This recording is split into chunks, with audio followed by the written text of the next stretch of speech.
Next వచ్చేసి ఏం చూసుకుందాం అంటే ఎరా ఆఫ్ మిలిటెంట్ నేషనలిజం చూసుకుందాం. మిలిటెంట్ నేషనలిజం ఎందుకు మిలిటెంట్ నేషనలిజం పెరిగిందంటే అసలు ట్రూ నేచర్ ఆఫ్ బ్రిటిష్ రూల్ని వీళ్ళు గుర్తుపట్టేశారు. తర్వాత 1892లో Indian councils act was criticized by nationalist as it fail to satisfy దేమో. 1897లో ఏమైందంటే నాటు బ్రదర్స్ అనే వాళ్ళని డిపోర్ట్ చేశారు ట్రయల్ లేకుండానే. డిపోర్టెడ్ అండ్ తిలక్ అండ్ అదర్స్ని నాటు బ్రదర్స్ని వీళ్ళని డిపోర్ట్ చేశారు ట్రయల్ చేయకుండా. తిలక్ని జైల్లో వేశారు with charges of sedition charges పెట్టి. 1898లో ఏమైంది అంటే రిప్రెసివ్ లాస్ తెచ్చారు ఐపీసీ సెక్షన్ 124A ప్రకారం. ఐపీసీ సెక్షన్ 124A ప్రకారం further amplified with new provisions under IPC section 156A కింద ఇంకా ఎక్కువ కఠినమైన సెక్షన్ రిప్రెసివ్ లాస్ తెచ్చారు. కోల్కతా కార్పొరేషన్లో ఇండియన్ మెంబర్స్ని తగ్గించారు. Official secret acts freedom of ప్రెస్ని క్రబ్ చేసింది. Indian university acts ensured greater control over universities అట్లా పెట్టింది. So recognization of true nature of British rule వల్ల మిలిటెంట్ నేషనలిజం పెరిగింది. Growth of confidence and self respect. మళ్ళీ మనకు growth of education and international influence కూడా. ఎట్లా అంటే ఇటాలియన్ ఆర్మీని ఇథోపియన్స్ డిఫీట్ చేశారు. బోయర్ వార్స్లో బ్రిటిషర్స్ని జపాన్ వాళ్ళు డిఫీట్ చేశారు. బోయర్ వార్స్లో బ్రిటిషర్స్కి అంత రివర్స్ జరిగింది. మరి ఇంకోటి ఏంటంటే జపాన్ అనే చిన్న కంట్రీ రష్యాని డిఫీట్ చేసింది 1900లో. సో అప్పుడు ఆ మిత్ యూరోపియన్స్ని మనం డిఫీట్ చేయలేమనే మిత్ పోయింది అన్నట్టు. దీనివల్ల బోయర్ వార్స్లో ఎక్కడైతే బ్రిటిషర్స్కి ఇన్సల్ట్ జరిగిందో అది ఒకటి. ఇంకా ఇటాలీ మీద ఇథోపియన్స్ గెలిచారు, రష్యా మీద జపాన్ గెలిచింది. Reaction to increasing westernisation, dissatisfaction and achievements of moderates. ఇంకా మోడరేట్స్ ఏం సాధించలేదు. మోడరేట్స్ ప్రేయర్, పెటిషన్, ప్రొటెస్టే ఉంది, వీళ్ళకి ఏం శాత కాదు అట్లా అని అనుకున్నారు. సో ఈ పొలిటికల్ మెండికన్సీ 3 పాయింట్స్ని described methods as political like అంతా జస్ట్ బెగ్గింగ్ లాంటిది మెండికన్సీ అలా అని చెప్పి దాన్ని అట్లా అన్నారు.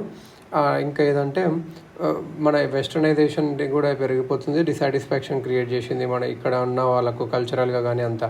కర్జన్ ఇంకా ఉంటాడు కదా, కర్జన్ అనేటానే అన్ని రియాక్షనరీ అనే పాలసీస్ అన్ని గలీజ్గా ఉండేవి. రియాక్షనరీ పాలసీస్ ఆఫ్ కర్జన్ అది కూడా ఒకటి.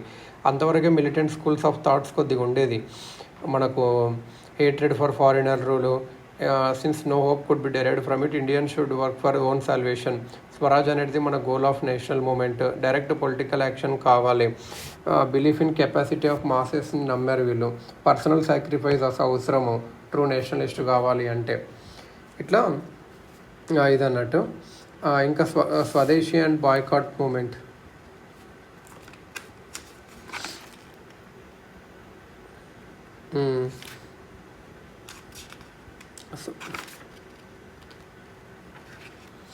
ఇదన్నట్టు. ఇంకా యాక్చువల్లీ ఇంకోటి ఏం జరిగిందంటే ఇక్కడ స్వదేశీ అండ్ బాయ్కాట్ మూమెంట్. స్వదేశీ మూమెంట్ అనేది బెంగాల్ని డివైడ్ చేయడం వల్ల స్టార్ట్ అయింది మూమెంట్ ఇది. బెంగాల్ గవర్నమెంట్ బ్రిటిష్ గవర్నమెంట్ ఏం చేసిందంటే బెంగాల్ని పార్టిసైన్ చేయాలని చెప్పి 1903లో డిసైడ్ చేసుకుంది. బెంగాల్లో అప్పట్లో ఏముంటుంటే western Bengal as well as provinces of Bihar, Orissa ఉంటుండే. ఈస్టర్న్ బెంగాల్, అస్సాం కూడా ఉంటుండే, అంటే బంగ్లాదేశ్ ఈస్టర్న్ బెంగాల్ అంటే. బెంగాల్ని కలకత్తా క్యాపిటల్గా పెట్టిండ్రు. ఢాకాని మాత్రం ఈస్టర్న్ బెంగాల్కి క్యాపిటల్గా పెట్టిండ్రు. మోడరేట్స్ కింద యాంటీ పార్టిషన్ క్యాంపెయినింగ్ అనేది అంత బాగాలేదన్నట్టు. ఎందుకంటే వాళ్ళు public meetings, memorandum, propaganda, pamphlets, newspapers వచ్చేసి హితబాది, సంజీబాని అండ్ బెంగాలీ ఉంటుండే. వాళ్ళు సఫిషియంట్ ప్రెషరు చేద్దాం అనుకున్నారు గవర్నమెంట్ మీద. ఇంకా ఇంగ్లాండ్లో కూడా అట్లా చేద్దాం బెంగాల్ని అనవసరంగా పార్టిసిపేట్ చేశారని. కానీ గవర్నమెంట్ ఆఫ్ పార్టిషన్ ఎప్పుడు అనౌన్స్ చేసింది? జూలై 1905లో. ఆగస్టు 7, 1905లో అయితే రిజల్యూషన్ పాస్ చేశారు. కోల్కతా మ్యాసివ్ పెద్ద మీటింగ్ అప్పుడు కోల్కతా టౌన్ హాల్లో వచ్చింది. అప్పుడు స్వదేశీ మూమెంట్ని ప్రొక్లమేషన్ చేశారు. ద డే ఆఫ్ పార్టిషన్ వచ్చినప్పుడు అమర్ సోనర్ బంగ్లా అనేది national anthem of present Bangladesh ఉంది కదా, అది అక్కడ కంపోజ్ చేశారు.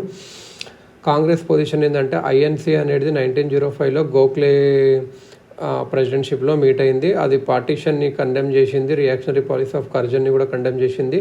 యాంటీ పార్టిషన్ మూమెంట్, స్వదేశీ మూమెంట్ని సపోర్ట్ చేసింది INC under leadership of Gokhale in 1905.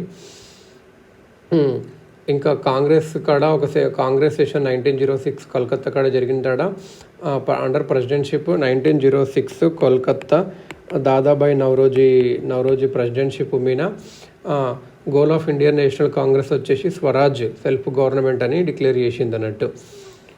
ఈ మూమెంట్ ఎక్స్ట్రీమిస్ట్ లీడర్షిప్ కింద ఎలా ఉండదు అంటే ఎందుకు అంటే మోడరేట్ లెడ్ మూమెంట్ ఫెయిల్ అయ్యింది. ఇంకా డివిజన్ చేయాలి అనే టాక్టిక్స్ బ్రిటిషర్స్వి అవి ఇంకా కోపం తెప్పించింది నేషనలిస్ట్కి. గవర్నమెంట్ అనేది సప్రెసివ్ మెజర్స్ తీసుకుంటుంది. సో అప్పుడు ఎక్స్ట్రీమిస్ట్ ప్రోగ్రామ్ ఏంటంటే ఎక్స్ట్రీమిస్ట్ అనే వాళ్ళు పాసివ్ రెసిస్టెన్స్కి passive resistance, Swadeshi movement, boycott movement ఈ 3 చేయాలనుకున్నారు. అరబిందో ఏం చెప్పాడంటే administration under present conditions impossible, administration చేయకుండా చేయాలని చెప్పి by an organized refusal to do anything with the help either which will help బ్రిటిషర్స్కి ఉపయోగపడే ఏదైనా సరే మనం చేయకూడదు అని చెప్పి అట్లా చేశారు అన్నట్టు. Political freedom is the life breath of a nation అని చెప్పి అరబిందో చెప్పాడు. అరబిందో పొలిటికల్ ఫ్రీడమే life breath of a nation. కొత్త ఫార్మ్ ఆఫ్ స్ట్రగుల్స్ ఏంటంటే ఫారిన్ గుడ్స్ని బాయ్కాట్ చేయడము, పబ్లిక్ మీటింగ్స్, ప్రొసెషన్స్ చేయడము, క్రాప్స్ ఆఫ్ వాలంటీర్స్ ఆర్ సమితీస్ అరేంజ్ చేయడం. సమితీస్ such as Swadesh Bandhab Samiti of Ashwini Kumar Dutt emerged ఒక పాపులర్ లాగా. కార్ప్స్ ఆఫ్ వాలంటీర్స్ ఆర్ సమితీస్ వచ్చి స్వదేశ్ బాంధవ్ సమితి, స్వదేశ్ బాంధవ్ అని ఒక సమితి అశ్విని కుమార్ దత్త గారు చేశారు. పాపులర్ అయింది అప్పట్లో మాస్ మొబిలైజేషన్కి. తిరునల్వల్లిలో తమిళనాడులో వివో చిదంబరం పిల్లై, సుబ్రహ్మణ్య శివ ఇంకా అదరు లాయర్స్ అనేది స్వదేశీ సంఘం ఫామ్ చేశారు లోకల్ మాస్ని ఇన్స్పైర్ చేయడానికి. ట్రెడిషనల్ పాపులర్ ఫెస్టివల్స్ మేళాస్ వాడారు. సెల్ఫ్ రిలయన్స్ ఇంపార్టెన్స్ అని చెప్పారు. Programme of Swadeshi or national education, Bengali national college Tagore Shantiniketan నుంచి ఇన్స్పిరేషన్ అయ్యి బెంగాల్ నేషనల్ కాలేజ్ ఫామ్ అయింది. Aurobindo Ghose as principal. Bengal national college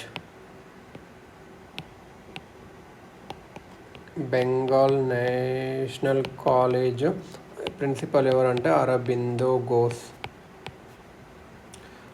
Ghosh ప్రిన్సిపల్గా వచ్చారు. నేషనల్ కౌన్సిల్ ఆఫ్ ఎడ్యుకేషన్ కూడా ఫార్మ్ అయింది నేషనల్ కంట్రోల్లో. ఇది ఎందుకు అంటే organize system of education literally scientific and Swadeshi or independence entrepreneurs కూడా VO Chidambaram Pillai's venture into national ship building enterprise. Swadeshi steam navigation company టుటికోరిన్లో స్వదేశీ స్టీమ్ నావిగేషన్ కంపెనీ పెట్టాడు Chidambaram Pillai. Very very important Chidambaram Pillai. Cultural sphere తమిళనాడులో ఎక్కువ ఉంది. ఏమంటారు సుబ్రహ్మణ్య భారతి ఏం రాశాడు, స్వదేశీ గీతం రాశారు ఎవరు, Subrahmanya Bharati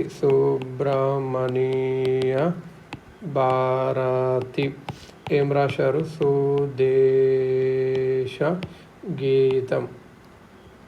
In painting, Abhindranath Tagore broke the domination of Victorian naturalism over the Indian art scene and took inspiration from Ajanta.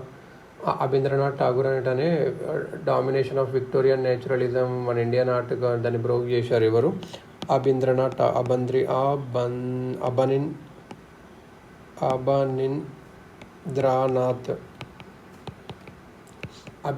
Tagore broke the domination of Victorian naturalism over the Indian art scene and took inspiration from Ajanta, Mughal and Rajput kingdoms. Nandalal Bose, who left a major imprint on India, was the first recipient of scholarship offered by the Indian Society of Oriental Art founded in 1907. అబింద్రనాథ్ Tagore మన Victorian naturalism కన్నా మన Indian ఆర్టే గొప్ప అని చెప్పి అట్లా చూసాడు. Ajanta, Mughal, Rajput paintings. Nandalal Bose అనేటని ఏం చేశాడు అంటే ఇండియన్ ఆర్ట్ మీద మంచి గ్రిప్ ఉంది నీకు, ఫస్ట్ రెసిపెంట్ ఆఫ్ స్కాలర్షిప్ పొందాడు. Indian society of oriental art అని ఒకటి ఉండేది, ఫౌండెడ్ ఇన్ 1907.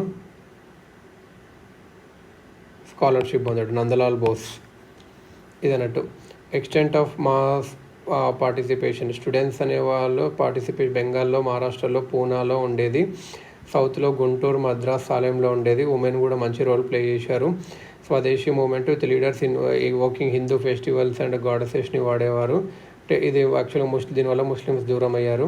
సెప్టెంబర్ 1905లో 250 Bengali clerks of the Burn company Howrah walked out to protest derogatory work regulation. 1906లో strike of workers in East India రైల్వేస్లో ఒక స్ట్రైక్ చేశారు. ఇది ఇక్కడ ఉంటుంది ఈస్ట్ ఇండియా రైల్వేస్లో. అప్పుడు రైల్వేస్ యూనియన్ ఫామ్ చేసిండ్రు.